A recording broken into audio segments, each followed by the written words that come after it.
Hola, hoy en Código y Fika tenemos uno de los libros clásicos en el mundo del software, El programador pragmático. Y como pueden ver, esta es su edición de aniversario.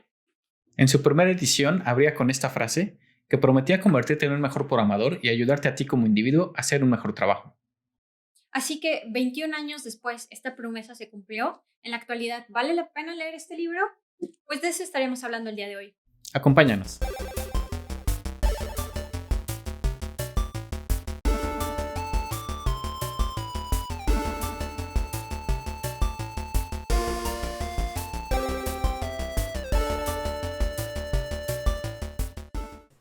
Y bueno, creo que podemos empezar platicando un poco de la historia de este libro. Sí. Se publicó hace 21 años por primera vez, en el 99, salió la primera edición. Y los autores son Dave Thomas y Andy Hunt. A lo mejor te suenan los nombres porque siguen siendo muy relevantes en el mundo del software. Sí, y justo el libro llegó en un momento en el que la industria del software vivía un boom. Y para poner un poquito más en contexto lo que estaba pasando en esa época, podemos tomar como referencia otros libros que salieron casi en el mismo momento. Por ejemplo, el libro de Patrones de Diseño de Eric Gama y compañía, y el famosísimo libro de Refactoring por Martin Fuller. Estos tres libros tuvieron un gran impacto en cómo desarrollamos software hasta el día de hoy. Y no es coincidencia que los tres hayan salido más o menos al mismo tiempo. También en esa época, unos años antes, había salido UML, este lenguaje de modelado de Ivar Jacobson y Grady Butch. Y decía, no es coincidencia porque justamente en los 90s, con este boom, más empresas empezaron a desarrollar software, se empezaron a hacer proyectos más grandes, más seguido, y nos dimos cuenta que no sabíamos cómo hacerlos. Entonces, si tú alguna vez has estado en un proyecto donde el proyecto se atrasa, el proyecto tiene problemas para entregar, o el proyecto ya salió y tiene muchos bugs y defectos, pues una noticia, ¿no? Lo mismo pasaba en los 90s, ¿no? Y por eso esos tres libros quisieron poner una mejor base teórica y una mejor base pragmática también para poder afrontar ese tipo de proyectos. Sí, justo Andy y Dave, trabajando de consultores, se dieron cuenta de esto y de ahí que empezaron a notar que siempre se hacían las mismas preguntas, ¿no? Por ejemplo, las preguntas eran como, quizá deberías probarlo antes de liberarlo, o por qué el código solo compila en la máquina de María, o por qué nadie le pregunta a los usuarios, ¿no? Y incluso estas tres preguntas, desde mi opinión, siguen estando vigentes a la actualidad. Y es con lo que nos enfrentamos día a día. ¿Cuántos de nosotros nos ha pasado que ejecutamos nuestro código, lo compilamos en nuestra máquina local y todo funciona súper bien, pero cuando lo intentamos liberar a producción, pues el comportamiento es totalmente diferente? Y nadie hace nada. ¿Sí? Y por eso la intención de David Thomas fue primero tomar notas de las técnicas que estaban usando ellos en estos proyectos, con la intención de que otros proyectos pudieran tomar estas enseñanzas y aplicarlas en esos proyectos, pero también con la intención, y lo dicen muy francamente, ¿no? De darle esas notas a sus clientes y ya no estar metido en esas broncas en las que los metían sus empresas, ¿no? Para sacar adelante. Después de un par de años de estar tomando esas notas, se dieron cuenta que eran muchas y mejor publicaron un libro. Sí, y bueno, a lo largo de estos últimos años, varios de sus consejos se han convertido en mantras para el mundo de la programación. Por ejemplo, ¿cuántas veces hemos escuchado que duplicar código es malo o que tu código debe estar en un sistema de manejo de versiones? O la técnica de hacer debugging contándole tus problemas a un patito de hule amarillo, que en mi caso es este Yoshi verde, el cual, por cierto, me regaló una amiga programadora que ojalá algún día se anime a platicar con nosotros. Pero en fin, regresando al libro, todos estos consejos surgieron a partir de estas notas que Andy y Dave tomaron. Ujú. Y quizás algo que puede pasar si lees el libro por primera vez en esta edición de aniversario es que encuentres consejos como estos que acaba de mencionar Ana y pienses, ah, claro, son un lugar común, ¿no? Un sistema de manejo de versiones, pues obvio, ¿no? ¿Qué proyecto no tiene uno? Pero hay que recordar que en los 90 no era nada común, ¿no? Y muchos de estos consejos ya son mantras, como dijo Ana, a raíz de este libro, ¿no? A raíz de que se publicó el libro, a raíz de que a los programadores nos gustó, dijimos, claro, ¿por qué no hacemos esto en otros proyectos? ¿Por qué no habíamos pensado en esto? Y el libro creció así de boca en boca entre programadores y llegó al éxito que ha tenido. Sí, porque todo lo que decían era sentido común, ¿no? Tenía como mucha lógica. ¿Mm? Pero bueno, ambos han sido como muy activos en la comunidad y también fundaron una editorial Pragmatic, que quizá pues, tú ya la conozcas, porque se dedican a publicar libros técnicos y cursos en línea que han sido muy reconocidos en la industria. Y bueno, además de eso, también han promovido muchos lenguajes, principalmente Ruby, y ahora Dave promueve mucho el tema de Elixir como un lenguaje de programación que nos ayuda a resolver temas de escalabilidad. Y mucho de todo este movimiento que empezó a finales de los 90, ¿no? Con ese libro y con los otros que mencionábamos y otras cosas que pasaron, al final culminaron en el 2001, donde 17 míticos programadores, incluyendo a Dave y Andy, se reunieron en una sala en Utah y crearon y firmaron el Manifiesto Ágil. No vamos a hablar del Manifiesto Ágil en esta ocasión, probablemente hagamos un capítulo aparte, pero sin duda fue un parteaguas en la forma en que desarrollamos software. Y bueno, ¿por qué no pasamos un poquito más a la estructura de este libro? ¿Te parece? Sí.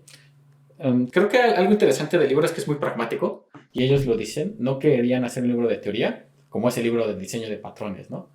Patrones de diseño, perdón. Lo dividieron en temas, y cada tema tiene consejos. En esta edición de aniversario ya hay 99 consejos divididos en 50 y tantos temas. Sí, justo una de las cosas que más me gusta de este libro es ese dinamismo que te permite saltar entre un tema al otro y ver cosas como que a ti te interesen, ¿no? No necesariamente tienes que seguirlo de inicio a fin, como normalmente harías con cualquier libro. En este caso son de las cosas que más me gusta, y que también los actores te dan como una referencia de los temas que se relacionan con un tema que acabas de leer, que incluso son 5 o 4 páginas, y que para mí la verdad es muy fácil de leer en ese sentido. Uh-huh. Y si te estás preguntando que yo leí la primera edición, ¿debo de leer la segunda? ¿Debo de comprarla? Podemos empezar a comentar de las cosas nuevas. Algo interesante es que al final del libro pusieron un índice de los 99 consejos que contiene. Entonces ya es muy fácil, ya no tienes ni siquiera que estar hojeando. Si no recuerdas un consejo, puedes ver este índice de 3 páginas y saltar directamente ese consejo. Y otra cosa que hicieron fue que reescribieron algunos capítulos, sobre todo para aclarar dudas, ¿no? Algo de la crítica, yo leí este libro, la primera edición, hace varios años, y creo que ahora algo que noto es que parte de ese pragmatismo, parte de ese enfoque de poner consejos muy pequeños, hace que nos aclaren muchas dudas, ¿no? Hace que muchos consejos sean como, ok, confíen en nosotros, esto es lo mejor, sin dar demasiadas explicaciones. Entonces, en este libro pusieron algunos recuadros donde explican un poco más, sobre todo en algunos capítulos que fueron controversiales a lo largo de los años o que los autores piensan que se malinterpretaron. Actualizaron el código. Hay ejemplos, no todos los ejemplos, pero algunos ejemplos contienen listados de código, y en el original eran en C y en Java. Ahora ya, creo que sí, creo que en C, no recuerdo haber visto alguno. Hay algunos en Java todavía, pero también ya la mayoría los pasaron a Ruby y a JavaScript, y algunos en Elixir incluso. Sí, otra de las cosas nuevas importantes en el libro es que se amplió mucho el tema de concurrencia, que incluso Dave, como les comentaba, participa mucho en la comunidad de Elixir, y manejar el tema de concurrencia con el modelo de actores, creo que es un capítulo muy amplio en esta nueva edición. Muy interesante. Sí, y algo de lo que agregaron, un capítulo nuevo donde hablan de los errores implementando metodologías ágiles. Como les dije, Dave y Andy fueron de los fundadores del Manifiesto Ágil, y entonces en la primera edición pues no mencionaban mucho de esto, y ahora hablan mucho de los errores que hemos cometido a lo largo de estos años. Básicamente advierten, las metodologías ágiles no es un producto que puedas empaquetar en una cajita y venderlo a una empresa y lo adopta y es ágil, ¿no? Está muy interesante ese capítulo, se los recomiendo mucho. Y bueno, y después de esto, ¿qué es un programador pragmático? Y el punto es que ellos no definen, no te dicen un programador pragmático es ABC. Lo que ellos intentan hacer en el libro es definir una filosofía que, desde su punto de vista, tiene un programador pragmático. Y es interesante porque en esa época esto fue muy novedoso, ¿no? Te decían, estos son los puntos que debes de cubrir en esta filosofía para mejorar como programador.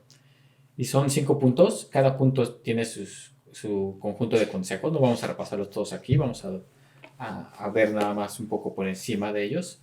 El primero es el que ellos mencionan, es el más importante, y el punto lo podemos resumir como es tu vida, ¿no? Dicen, es tu vida, entonces tú tienes el control, tú tienes el dominio de ella, tú la creas. Y mencionan un caso, por ejemplo, dicen que cuando hablaban en ese entonces con programadores era común que los programadores se sintieran frustrados, ¿no? Decían, oye, mi equipo es tóxico, mi jefe no me valora lo suficiente, creo que me están pagando menos, quiero trabajar remoto. Sí, creo que esto es algo muy común que se vive en la industria, ¿no? Hay veces que no te sientes a gusto con el trabajo o no te sientes a gusto también con la tecnología que estás utilizando y ves algunos videos en YouTube y te das cuenta que hay un mundo allá afuera que a lo mejor sientes que ya te rebasó, ¿no? Mm. Y entonces ellos dan como consejo, bueno, si es tu vida, entonces tú la puedes controlar, ¿no? Y dicen, el mundo del desarrollo de software es muy distinto al de otras profesiones, porque con el boom que hay ahora, los sueldos que se pagan, la demanda que hay por programadores, pues es muy fácil que tú controles en dónde trabajas o bajo qué condiciones trabajan. Que eso creo que es muy cierto en el contexto donde ellos estaban, en el contexto americano, de la industria americana, pero no es cierto en todo el mundo. Sí, claro, porque por ejemplo, ellos ponen esta frase, ¿no? De Martin Fuller que dice que puedes cambiar tu organización o puedes cambiar de organización. Y justo esto es como muy curioso porque no siempre puedes hacer esto. En México, por ejemplo, a veces es muy difícil y es arriesgado. En algunas ocasiones no es fácil como estar cambiándote de trabajo y que se den todas estas variables que te ayuden a moverte a otras áreas que a lo mejor te gustaría estar trabajando para otras empresas, ¿no? Creo que hay muchos factores y creo que lo importante es prepararte, lo importante es, como dice, ¿no? Buscar qué es lo que quieres y poder ayudarte de muchos otros factores que te podrían ayudar a llegar a esto. Sí, y esa es una de las críticas al libro. Ellos hablan desde su contexto americano, de empresas, en ese caso de consultorías, empresas grandes a las que ellos le daban consultoría, y no necesariamente aplica en todos lados. Pero creo que la primera parte de la frase de Martin Fowler sí aplica en todos lados, ¿no? La parte de puedes cambiar de organización o cambiar de organización, porque la primera parte lo que dice es, ok, dices, quiero trabajar remoto, entonces intenta cambiar tu organización para que eso pase, ¿no? Quiero trabajar remoto, ¿has preguntado si puedes trabajar remoto? Creo que mi jefe no me valora. ¿Le has preguntado por qué? ¿Le has preguntado, oye, falta que yo haga algo dentro de la organización para que me valores? Creo que me pagan menos. ¿Has pedido un aumento? ¿No? Es que es verdad, señor. Yo no tengo un sueldo. ¿Cómo? Sí. ¿Cómo que no tienes un sueldo?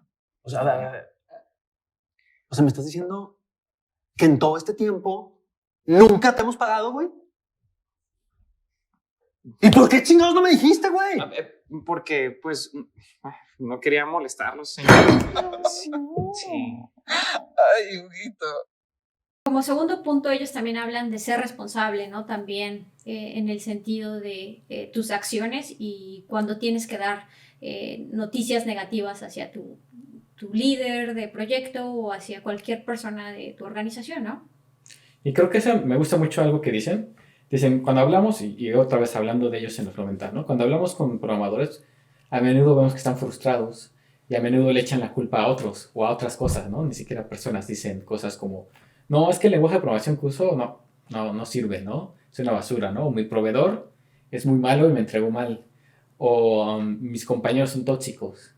Y eso es cierto, o sea, eso puede ser cierto, pero también lo que dicen es, tú debes ser responsable por ese tipo de tareas, ¿no? Si sabes que hay un riesgo que tu proveedor te entregue mal, pues debes de tener un plan de contingencia. O incluso, por ejemplo, también cuando llegas a dar este tipo de noticias negativas, pues proponer una segunda alternativa, ¿no? Es decir, ¿sabes qué? No vamos a salir a la fecha que acordamos con el proyecto X, pero bueno, mira, te puedo entregar estas partes y para lo que hace falta necesitamos más recursos o nos hace falta algo para poder llegar a esa solución, ¿no? Y algo que también me gusta mucho es que ellos comentan, ¿no? Que antes de ir con tu jefe, lo analices y te lo digas a ti mismo para ver cómo suena, ¿no? Y si suena algo lógico, pues a lo mejor puedes tener una mejor conversación con tu líder de proyecto y poder llegar a un acuerdo, ¿no? Es más fácil. Ujú. Y al final ellos lo resumen a no solamente des estas malas noticias, da alternativas. Y bueno, el tercer punto del que ellos hablan le llaman entropía de software, pero bueno, ahora en esta nueva edición dicen, también se le conoce como deuda técnica, ¿no? Que es esta propiedad que tiene el software a deteriorarse con el tiempo. Y dan ahí un par de consejos de cómo manejarla, ¿no? Dan uno que le llaman broken windows, de ventanas rotas. Sí, es una analogía muy chistosa, pero creo que sí se aplica al software, porque algo de lo que dicen ellos es, bueno, pues es una casa súper padre, muy bonita, pero ¿qué pasa que tiene una ventana rota? Pues dices, a lo mejor nadie vive ahí, ¿no? Y entonces, ¿qué va a pasar? A personas que pasen y vean esa ventana rota, pues a lo mejor van a aventar una segunda piedra y van a romper una segunda ventana, ¿no? Y eso va a pasar como en ciclo hasta que llegue un punto en que tu casa bonita pues deje de ser bonita y se vea como una casa abandonada en la que pues nadie le pone un poco de esfuerzo, ¿no? Para que se vea bonita. Sí, y lo que ellos recomiendan ahí es cuando veas una pieza de código que es una ventana rota, ¿no? Porque a lo mejor fue mal implementada, porque a lo mejor el código que implementa esa funcionalidad está mal, desde un inicio no era el adecuado, pues repárala tan pronto como sea posible para que no deteriores el proyecto en sí. Y si no la puedes reparar, dicen, reemplázala por un mensaje de error, por ejemplo, ¿no? Sí, conténla, ¿no? Existen como cosas muy sencillas que podrían ser como cambio de una función o un nombre de una variable que a veces nosotros decimos, ay, ¿para qué le cambio el nombre a una variable que al final puede malinterpretarse con otra intención? Pero creo que vale la pena porque al final del día es cómo nos comunicamos con otros programadores, ¿no? Al compilador no le va a importar qué nombre tenga tu variable, pero a otra persona que esté leyendo tu código, pues sí le va a importar, ¿no? Porque al menos va a tener como un poco de idea de qué es lo que hace ese código. ¿Mm? Y al final, cuando tienes este como conocimiento técnico de cómo está tu proyecto, lo que ellos mencionan es que vas a ver la foto completa, ¿no? The Big Picture, y vas a poder tomar decisiones mejor informadas. Entre ellas hay un tema interesante, que ellos, el consejo es en sí muy breve, pero que a mí me llama mucho la atención, porque dicen que vas a poder ver cuándo el software es lo suficientemente bueno, ¿no? Porque un software no puede ser perfecto y a veces el que no sea perfecto es lo mejor para ese contexto. Y el punto que le veo a ese tema es que la idea suena muy bien y lo he oído también en metodologías ágiles y lo he oído también incluso en metodologías para creación de startups. Pero en el libro no mencionan mucho, ¿no? Como que no te dan muchas pautas para definir qué es suficientemente bueno. Pero bueno, en los 90s era un concepto novedoso, creo que ahora se queda corto, pero es un buen inicio para lograr algo más. Claro. Otro también consejo que dan en la parte de esta filosofía como programador pragmático es que te mantengas al día, ¿no? Y es algo que a veces nosotros creemos como muy difícil de llevar a cabo y lo que ellos manejan como su consejo es que te mantengas como un portafolio de tu conocimiento y esta analogía lo hacen como con Portafolio de inversiones. con el portafolio de inversiones, que es donde pues tú inviertes en ciertas empresas, ¿no? Y algo que es importante antes de hacer esto es, tú puedes investigar, ¿no? A estas empresas. Ahora, ¿cómo hacemos esta analogía hacia el software o hacia nosotros como programadores? Pues es, investiga o ve las nuevas tecnologías que están saliendo en el mercado, lee un libro técnico.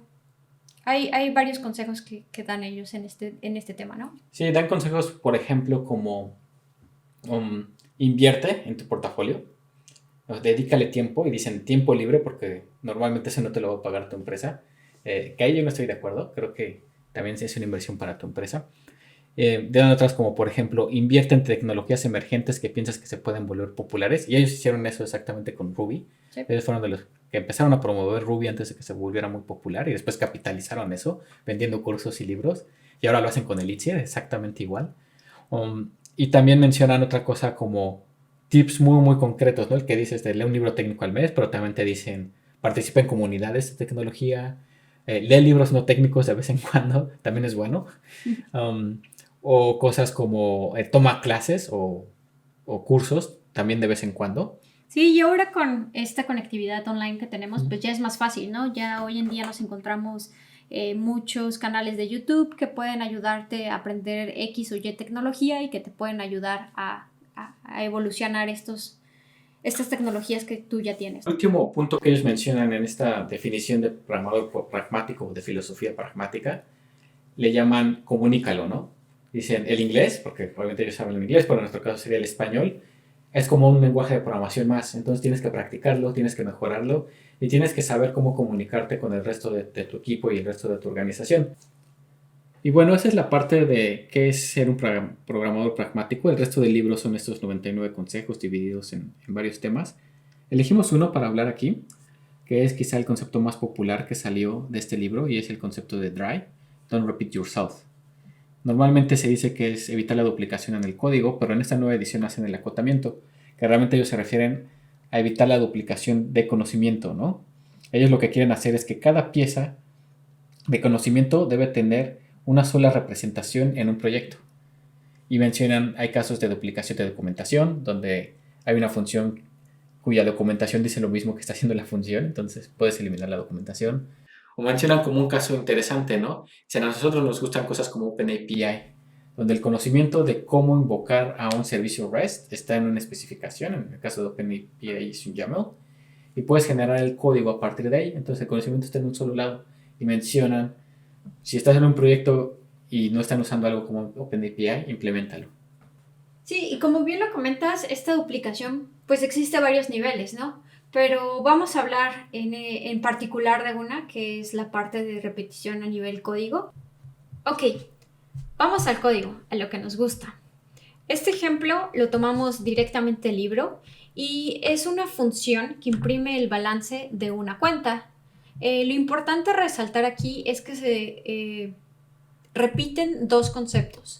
El primero es la lógica de validar si un número es negativo o positivo, y la segunda parte que se está repitiendo en este código es cómo estamos haciendo el formato de estas líneas.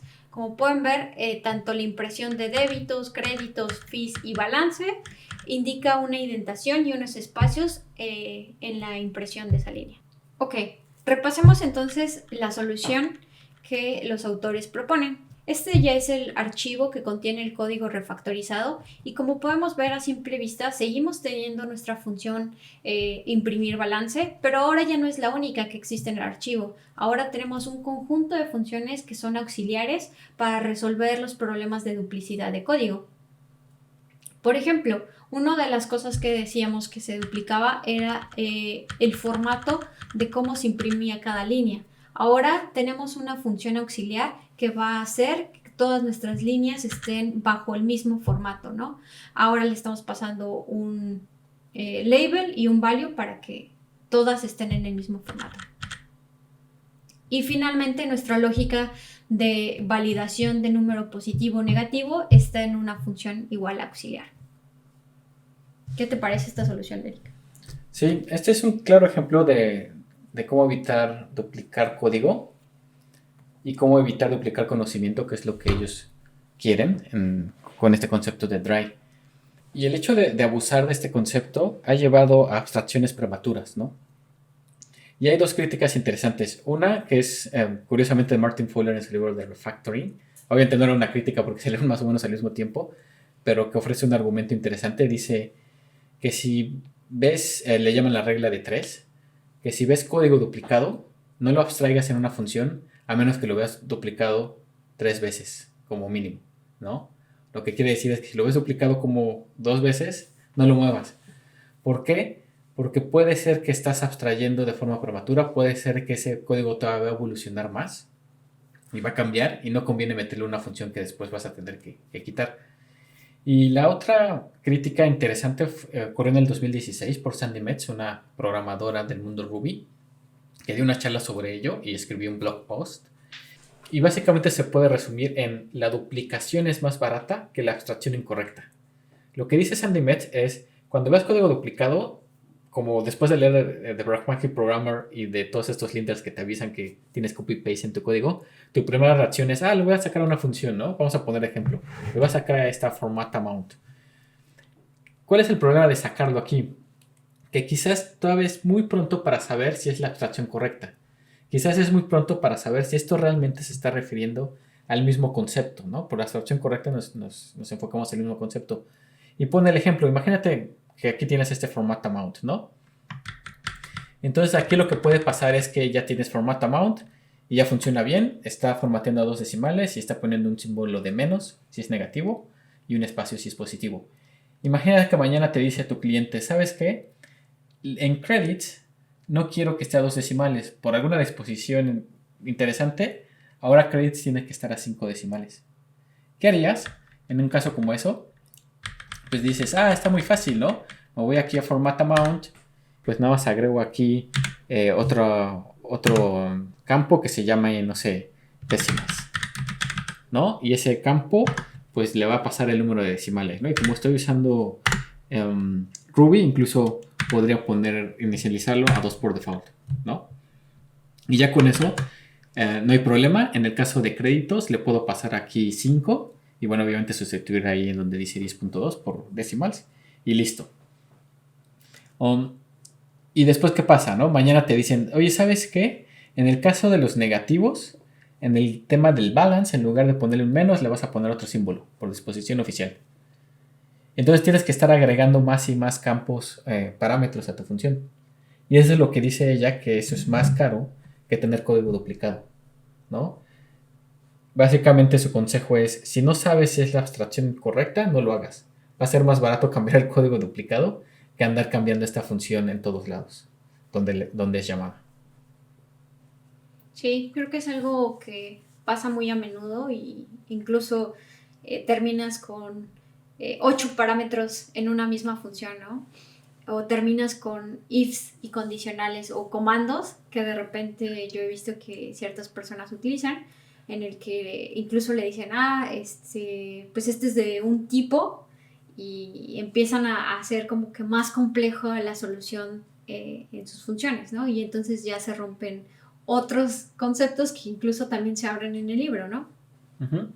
Así es. Entonces creo que en este tema de Dry, nuestro consejo es ese. Les vamos a dejar el link también a la charla de Sandy, que no solamente lean el libro y apliquen los conceptos, sino también revisen los avances que ha habido en el campo o los problemas que nos hemos metido después de seguir los consejos demasiado al pie de letra, sí, o sin haber realmente pensado bien las implicaciones de seguirlos. Claro, y algo que importa mucho es el contexto en el que estés desarrollando y cuál sea tu problema, ¿no? Y todo este tipo de cosas que también son importantes tomar en cuenta antes de lanzarte a la aventura con todos estos paradigmas, ¿no? Y bueno, ya para concluir este episodio, ¿qué te ha parecido el libro, Ana? ¿Lo recomendarías? ¿Sigue estando vigente? Creo que es un libro muy interesante. Como ya lo mencionamos al principio, no es un libro tan técnico que te pueda causar esta dificultad de no entender el código que se está proponiendo o la solución que se está proponiendo. Eso es algo que me gusta mucho. Y lo puede leer alguien que sea beginner incluso. Y algo que también veo importante el hecho de leer este libro es que te ayuda a comprender todo este contexto histórico que ya bien comentaste, y que incluso día a día lo veo que lo utilizan muchas personas en el trabajo y que de repente yo desconocía, ¿no? De ese tipo de, como le dicen, ¿no? Postwords, en el que utilizan, como es tan famoso este libro, entonces de repente todos se hacen referencias o tienen estos chistes locales que de repente para uno que empieza en esta industria pues es difícil de entenderlo porque no tienes este contexto histórico. Entonces creo que es algo de lo que veo muy valioso de este libro. Sí, y la verdad también me gusta mucho el esfuerzo que hicieron para reimprimirlo o sacar una nueva edición más bien y hacer ciertos acotamientos a varios temas, ¿no? Por ejemplo, el tema de testing ya no lo cubrimos aquí, pero hay una confesión muy interesante de Dave que dice, bueno, les voy a confesar, yo no escribo pruebas, ¿no? Y bueno, luego explica por qué, por las razones correctas, obviamente. Y el otro tema que me gusta de este libro, siempre que abro este libro me acuerdo de mi amigo Abraham Otero. Él es un académico, lo conocí cuando colaboraba con él en la comunidad de Java hispano. Y me acuerdo, hace años me contaba que cuando le tocaba dirigir la tesis de un estudiante de sistemas, obviamente, lo primero que le daba era el libro, Pragmatic Programmer, le decía léelo y después regresas y ya empezamos a planear tu tesis. Y el tema de por qué se los daba a leerlo, porque pues obviamente yo le pregunté por qué, y su respuesta era, porque realmente llena esta brecha entre, ok, ya estudiaste sistemas y ya quieres empezar a trabajar en el área. Claro. Pues siempre es difícil, ¿no? Brincar de la escuela a la vida laboral. Y este libro está lleno de consejos prácticos para hacer ya un proyecto real y para poder comunicarte y para poder sobrevivir en el mundo donde se está programando proyectos en empresas. Sí, y como te decía, el código que ellos proponen realmente es muy fácil de seguirle a detalle, qué es lo que intentan proponer, cuáles son los problemas de los que están hablando. Y créeme que he visto varios errores en mi mismo código, ¿no? Que yo de repente encuentro cuando regreso, no sé, 2 semanas antes y me doy cuenta de mi código que escribí, pues me doy cuenta que podría aplicar estos consejos que vienen en el libro. Sí.